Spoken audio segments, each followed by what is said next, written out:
మృదులా, నా బంగారు తల్లి, ఎలా ఉన్నావమ్మా నా బంగారం? అసలు ఇక్కడికి ఎందుకు వచ్చావు నువ్వు? అవును, మెళ్ళో తాళి పొట్టేది కొంపదీసి పోలేదు కదా?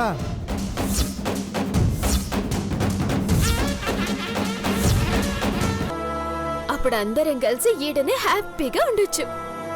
సర్లే పద.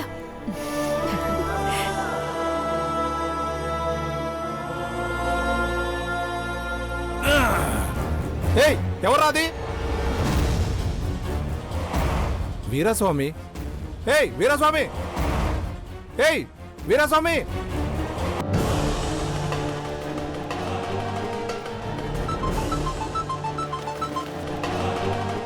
హలో అమ్మా, మృదులా వాళ్ళ నాన్న వీరస్వామి ఇప్పుడే వచ్చేళ్ళాడమ్మా.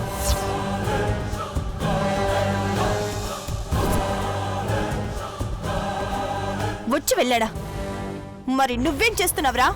గాడిదలు కాస్తున్నావా? నేను ఇక్కడే ఉన్నానమ్మా. ఇంట్లోకి ఎలా వెళ్ళాడో తెలీదు. అక్కడే ఉన్నాడా? పట్టుకోరావని ముందు. లేడమ్మా, వెళ్ళిపోయాడు. ఛా!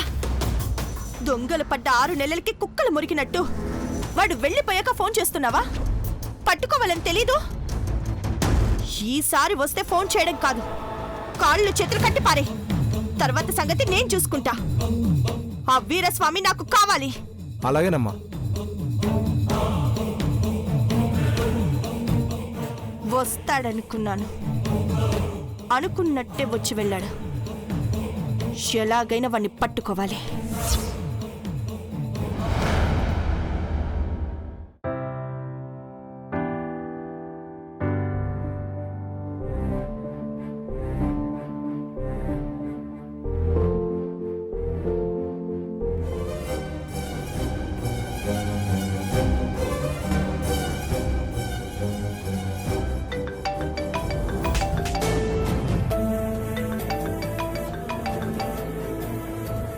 మృదులా, మధుగారు. మృదులా, ఏమైంది? నీకొక షాకింగ్ న్యూస్ చెప్పనా? నీకు పెళ్ళైపోయిందని ఇన్నాళ్ళు డౌట్గానే అడిగాను కదా. నిన్న నీ పెళ్లి ఫోటో చూశాక కన్ఫర్మ్ అయిపోయిందే.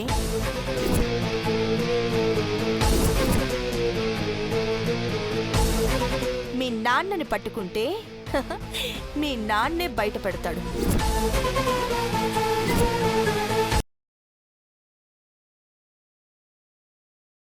రాతిగుండమ్మ నా కూతురి దురాగతాలు చూసి చూసి బండపారిపోయింది.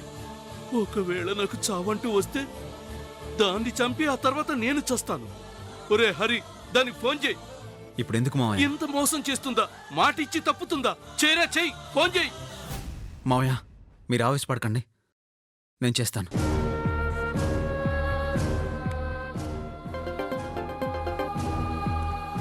హలో హరి, ఇంకా మా ఫ్రెండ్ దగ్గరే ఉన్నాను. ఏ ఫ్రెండ్ దగ్గర ఉన్నావే?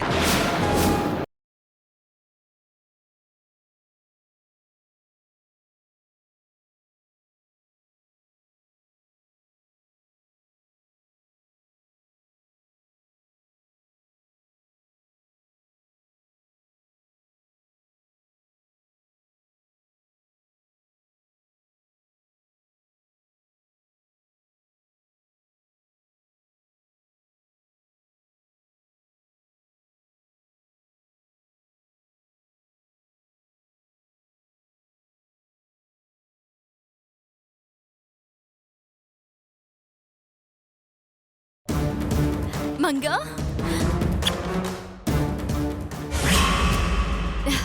వెరీ గుడ్, చాలా బాగా చేసావు. నిన్ను చూసి నేను గర్వంగా ఫీల్ అవుతున్నాను. అనవసరంగా ఇన్ని రోజులు వేరే వాళ్లతో నిన్ను పోల్చి చాలా బాధ పెట్టాను. నువ్వు నా కన్న కూతురివి. నువ్విలాగే నెక్స్ట్ స్కిట్ లో కూడా అదిరిపోయేలా పర్ఫామ్ చేయాలి, సరేనా? ఓకే మమ్మీ, నా బంగారు తల్లి.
మీ శ్రీచరణ భోజములకు నమస్కరించి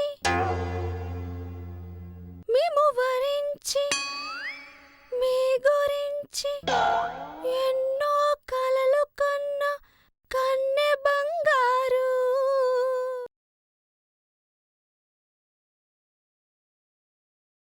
మావయ్య, పిన్ని, బాబాయ్, మా అమ్మని చూసాను తెలుసా? చాలా రోజుల తర్వాత మా అమ్మని చూశాను. ఏమండి, నేను ఈరోజు మా అమ్మని కలిసాను తెలుసా? ఎంత సంతోషంగా ఉందో తెలుసా?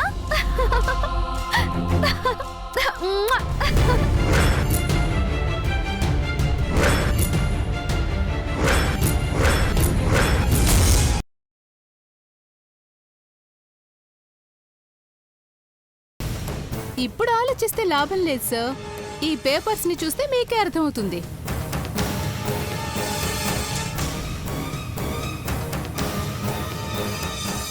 స్వతంత్రంగా బ్రతకగలన్న నమ్మకం వచ్చిందనుకుంటా. పని మనిషిని పట్టపురాణిని చేయాలనుకున్నా తన బుద్ధి పోనిచ్చుకోదంటానికి ఇదే సాక్ష్యం. మేగోటి పార్వతి అని సంతకం పెట్టింది. ఘట్టమనేని పార్వతి అని సాయం చేసుంటే ఇంకా తన మనసులో మీరున్నారనుకునేదాన్ని.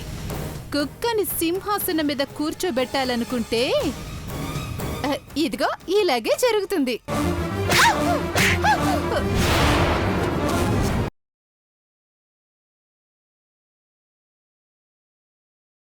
ఈ ఆలియా నా ఫోన్ ఎందుకు కట్ చేసింది? ఇప్పుడేం చేయాలి? ఎలా చెప్పాలి ఇక్కడ ప్రజ్ఞ గ్యాంగ్ మొత్తం అక్కడికి అటాక్ చేయడానికి వస్తున్నారని?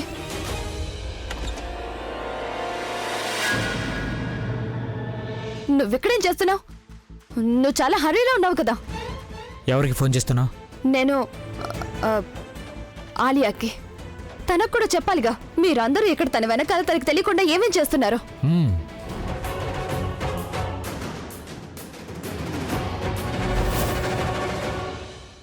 ఏం చేస్తున్నావు నువ్వు?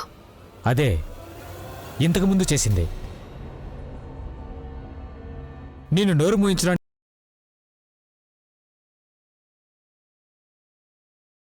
ధనుష్ గురించి నేను మీకు ముందు నుంచే చెప్తూ ఉన్నాను, మీరు వినలేదు. అందరుండగానే నన్ను కాల్చి బూడిద చేయాలని ప్లాన్ చేశాడు. నార్మాయి, అది కాదు నానమ్మ. ధనుష్ గురించి ఇంకొక మాట మాట్లాడావంటే మర్యాదగా ఉండదు. జాగ్రత్త. నానమ్మ, ధనుష్ గురించి నీకు పూర్తిగా తెలీదు. ఇదంతా నటన. ధనుష్ నీ లైఫ్లోంచి వెళ్లే ప్రసక్తే లేదు. అవసరమైతే నీకు రావాల్సిన ఆస్తి మొత్తాన్ని ధనుష్ పేరు మీద రాసిస్తాను. నమస్తే మేడం, నేను పోతురాజును. చూడు పోతురాజు, నా మొగుడు పోలీసోడు. వాణ్ణి నువ్వు చంపాలి. Deal okay madam. శవాన్ని చూపించిన తర్వాతే డబ్బులు తీసుకుంటానా, అది నా పనితనం.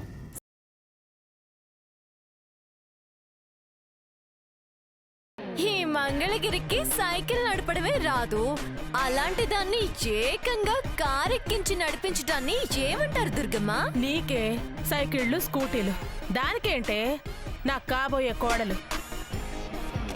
నా దగ్గర వాయిస్ రికార్డ్ అయి ఉన్న సంగతి మర్చిపోయావా? అసలు అది ఆ జ్యోతిష్కుడు గొంతేనా నాకు అనుమానం. అయితే విను.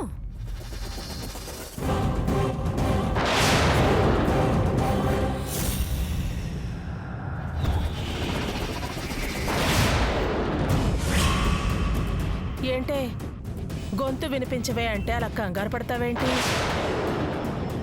నన్ను బెదిరించే ఆయుధాలు ఏవి నీ దగ్గర నేను ఉండనివ్వను.